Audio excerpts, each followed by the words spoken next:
NDA parliamentary party ఎంపీల సమావేశం ప్రారంభమైంది. ప్రధాని నరేంద్ర మోడీతో పాటు ఉపరాష్ట్రపతి అభ్యర్థి సిపి రాధాకృష్ణన్ ఈ సమావేశానికి హాజరయ్యారు.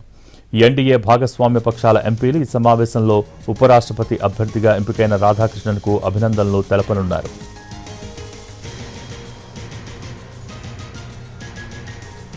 ఎన్డీఏ పక్షాల ఉపరాష్ట్రపతి అభ్యర్థిగా సిపి రాధాకృష్ణన్ రేపు నామినేషన్ వేయనున్నారు.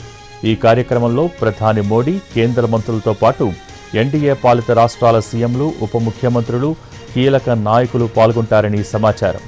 ఎన్డీఏ పార్లమెంటరీ పార్టీ ఎంపీల సమావేశం ప్రారంభమైంది. ప్రధాని నరేంద్ర మోడీతో పాటు ఉపరాష్ట్రపతి అభ్యర్థి సిపి రాధాకృష్ణన్ ఈ సమావేశానికి హాజరయ్యారు. దీనికి సంబంధించి పూర్తి సమాచారం మా ప్రతినిధి రాజు ఢిల్లీ నుంచి లైవ్ ద్వారా అందించేందుకు సిద్ధంగా ఉన్నారు.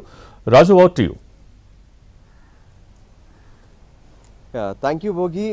ఎన్డీఏ ఉపరాష్ట్రపతి అభ్యర్థి సిపి రాధాకృష్ణన్ రేపు నామినేషన్ వేయబోతున్నారు. దీనికి సంబంధించి ప్రస్తుతం పార్లమెంట్లో ఉన్నటువంటి లైబ్రరీ బిల్డింగ్లో ఎన్డీఏ పార్లమెంటరీ పార్టీ సమావేశం జరుగుతుంది. ఈ సమావేశంలో ప్రధానమంత్రి నరేంద్ర మోడీతో పాటు ఉపరాష్ట్రపతి అభ్యర్థి సిపి రాధాకృష్ణన్, మిగతా బీజేపీ, దాంతోపాటు ఎన్డీఏలో ఉన్నటువంటి మిగతా పార్టీల ఎంపీలందరూ కూడా హాజరయ్యారు. ముఖ్యంగా ఈ సమావేశంలో సిపి రాధాకృష్ణన్ను ఎంపీలందరికీ పరిచయం చేయడంతో పాటు ఏ విధంగానైతే ఉపరాష్ట్రపతి ఎన్నికను గెలిచేందుకు అనుసరించాల్సినటువంటి వ్యూహం పైన కూడా ప్రత్యేకంగా చర్చ జరుగుతున్నట్టుగా తెలుస్తుంది. ఎంపీలందరినీ ఉద్దేశించి ఒకవైపు సిపి రాధాకృష్ణన్ ధన్యవాదాలు చెప్పడమే కాకుండా ప్రధానమంత్రి నరేంద్ర మోడీ కూడా దీనికి సంబంధించినటువంటి ఆయన ప్రసంగం చేస్తున్నారనేది కూడా తెలుస్తుంది.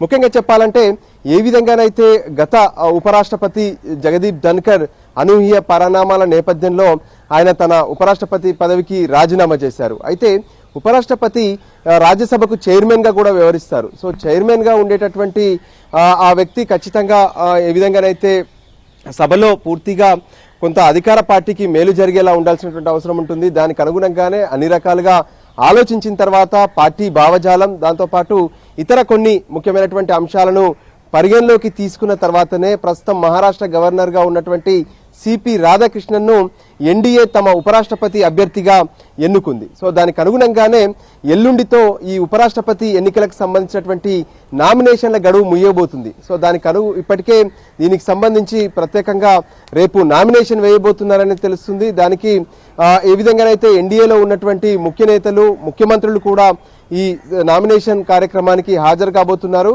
పార్లమెంట్లో జరిగే ఈ కార్యక్రమానికి, నామినేషన్ కార్యక్రమానికి ప్రధానమంత్రి నరేంద్ర మోడీ స్వయంగా హాజరవుతారు. మిగతా ఇతర ఎంపీలు ఎవరైతే పార్లమెంటరీ పార్టీకి ముఖ్యమైనటువంటి నేతలుగా ఉంటారో వాళ్ళందరూ కూడా ఈ సమావేశంలో ప్రస్తుతం పాల్గొన్నారు. రేపు నామినేషన్ల సమయంలో కూడా వాళ్ళందరూ పాల్గొంటున్నారు. అయితే ఏ విధంగానైతే ఇప్పటికే ఇండియా కూటమి తమ అభ్యర్థిని పెట్టేందుకు ప్రయత్నాలు చేస్తుంది, దాన్ని కూడా ఏ విధంగా ఎదుర్కోవాలి, న్యూట్రల్ గా ఉన్నటువంటి పార్టీలను తమ వైపు ఏ విధంగా తిప్పుకోవాలనే దాని మీద ఒకవైపు సీనియర్ మంత్రి రాజ్నాథ్ సింగ్ సైతం ఇతర పార్టీలతో ఒకవైపు సంప్రదింపులు జరుపుతున్నారు. ప్రస్తుతం అయితే పార్లమెంట్ లో అటు దానికి ఏదైతే ఎన్డీఏ పార్టీలకు సంబంధించినటువంటి పార్లమెంటరీ సమావేశం కొనసాగు.